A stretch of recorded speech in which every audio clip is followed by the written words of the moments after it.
Dalam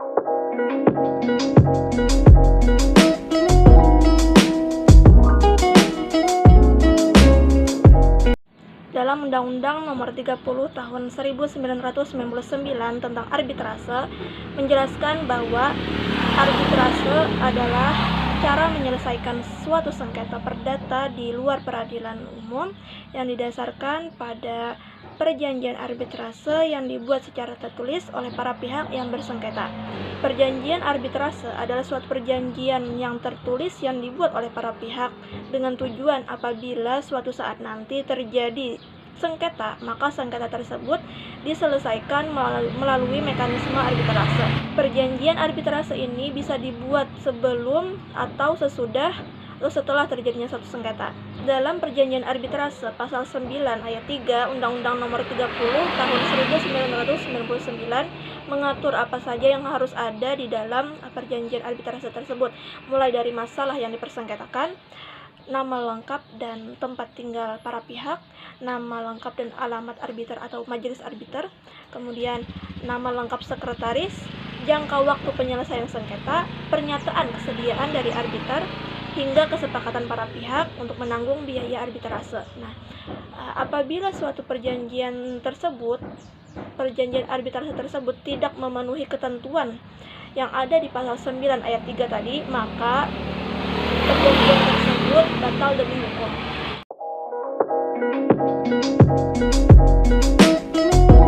Apabila para pihak sudah menyepakati perjanjian untuk membawa suatu perkara kepada arbitrase, maka sengketa tersebut diselesaikan melalui forum arbitrase.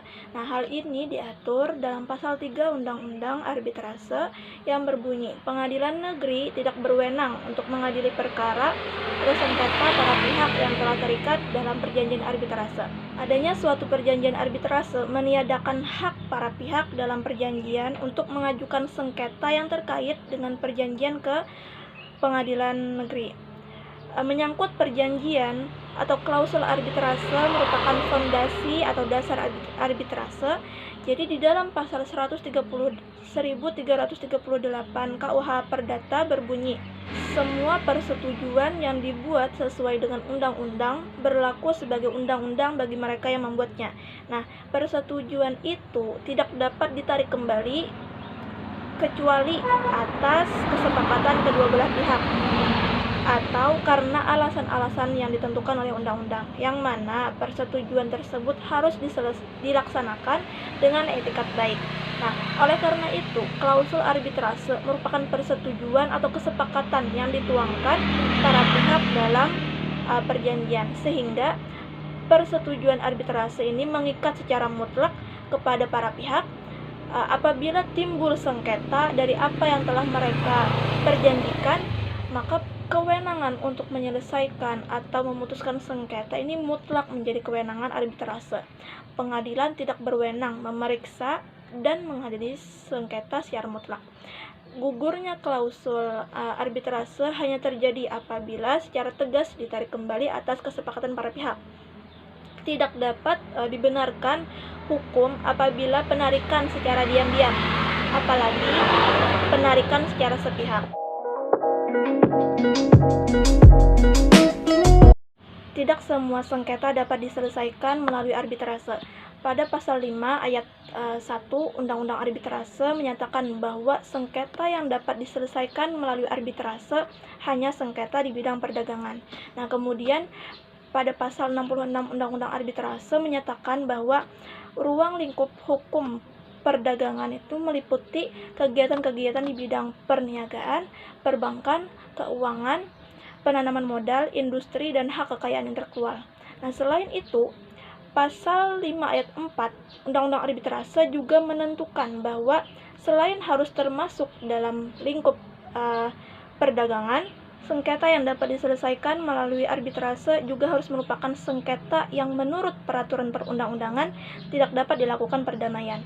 Adapun syarat untuk menjadi arbiter menurut pasal 12 Undang-Undang Nomor 30 Tahun 1999 ada 5, yaitu cakap melakukan tindakan hukum, berumur minimal 35 tahun, tidak mempunyai hubungan keluarga, sedarah atau semenda sampai dengan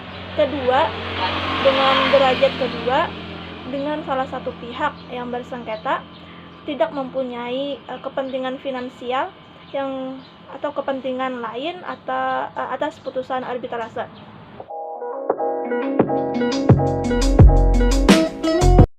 Dalam proses pemeriksaan sidang arbitrase, asas pemeriksaannya dilakukan secara tertutup dalam setiap tahap, mulai dari pemeriksaan statement of claim, statement of defense, dokumen, saksi dan ahli maupun oral hearing dengan para pihak. Prinsip atau asas-asas penyelesaian sengketa melalui arbitrase meliputi semua pemeriksaan sengketa dilakukan secara tertutup. Bahasa yang digunakan yaitu bahasa Indonesia, kecuali atas persetujuan arbiter atau majelis arbitrase, para pihak dapat memilih bahasa lain yang akan digunakan. Nah, kemudian yang ketiga, para pihak yang bersengketa mempunyai hak dan kesempatan yang sama dalam mengemukakan pendapatnya masing-masing. Kemudian para pihak yang bersengketa dapat diwakili oleh kuasanya dengan surat kuasa khusus, yang kemudian pihak ketiga di luar perjanjian arbitrase dapat turut serta dan menggabungkan diri dalam proses penyelesaian sengketa melalui arbitrase dengan syarat terdapat unsur kepentingan yang terkait. Keturutsertaannya itu disepakati oleh para pihak yang bersengketa dan disetujui oleh arbiter atau majelis arbitrase. Penentuan alat bukti yang sah dalam proses pemeriksaan sengketa atau perkara sangat penting. Penentuan secara limitatif alat bukti yang sah merupakan landasan kepastian dan pengambilan keputusan. Penentuan alat bukti yang sah dalam suatu pemeriksaan sengketa arbitrase tergantung ada ketentuan hukum yang ditunjuk dalam suatu perundang-undangan tertentu. Jika para pihak menunjuk hukum acara Indonesia sebagai ketentuan yang berlaku tentang aturan pembuktian dalam klausul arbitrase, maka dianggap sah sebagai alat bukti. Tentunya akan merujuk pada pasal 164 HIR, yaitu alat bukti yang sah menurut ketentuan tersebut yaitu alat bukti surat, alat bukti saksi, alat bukti persangkaan, alat bukti pengakuan, dan alat bukti sumpah. Nah, dengan demikian, lembaga arbitrase yang bertugas menyelesaikan sengketa leluasa memberikan kesempatan kepada para pihak untuk membuktikan dalil atau bantahan berdasarkan alat bukti yang dimaksud. Binding opinion atau pendapat arbitrase adalah pendapat mengikat yang diberikan oleh suatu lembaga arbitrase yang diajukan oleh pihak dalam suatu kontrak terhadap suatu masalah atau hubungan tertentu di suatu perjanjian. Adapun putusan adalah putusan akhir yang diberikan arbitrase terhadap suatu sengketa di antara para pihak. Nah, putusan arbitrase juga memperoleh kekuatan eksekutorial setelah memperoleh izin atau perintah untuk dieksekusi oleh pengadilan. Sama halnya seperti kekuatan hukum arbitrase, binding opinion juga memiliki kekuatan hukum yang mengikat bagi para pihak, yang dimana jika dilanggar atau melakukan tindakan yang bertentangan dengan binding opinion, maka pihak tersebut dianggap telah melanggar perjanjian.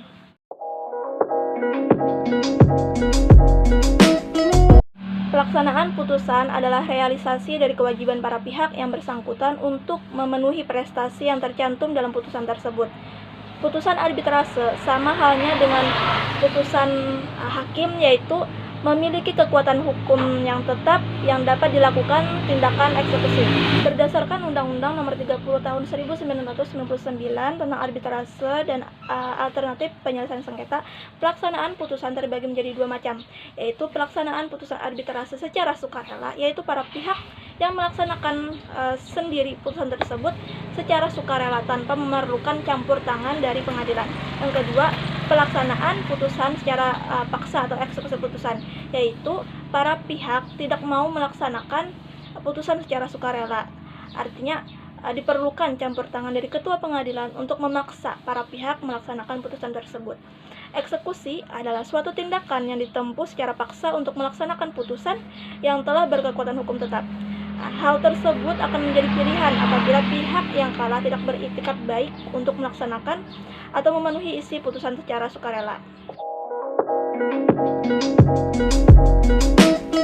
Ada upaya hukum yang dapat dilakukan oleh para pihak yang berselisih bagi mereka yang masih belum puas terhadap putusan arbitrase, yaitu permohonan pembatalan terhadap putusan arbitrase tersebut. Menurut Undang-Undang Nomor 30 Tahun 1999, dalam pasal 71 ditentukan bahwa permohonan pembatalan putusan arbitrase harus dilakukan secara tertulis dalam waktu paling lama 30 hari terhitung sejak dari penyerahan dan pendaftaran putusan kepada Panitera Pengadilan Negeri. Pembatalan putusan arbitrase dapat diartikan sebagai upaya hukum yang dapat dilakukan oleh para pihak yang bersangkutan untuk meminta Pengadilan Negeri agar suatu putusan arbitrase ini dibatalkan, baik terhadap sebagian atau seluruh isi putusan. Putusan arbitrase umumnya disepakati sebagai putusan yang bersifat final dan binding atau mengikat.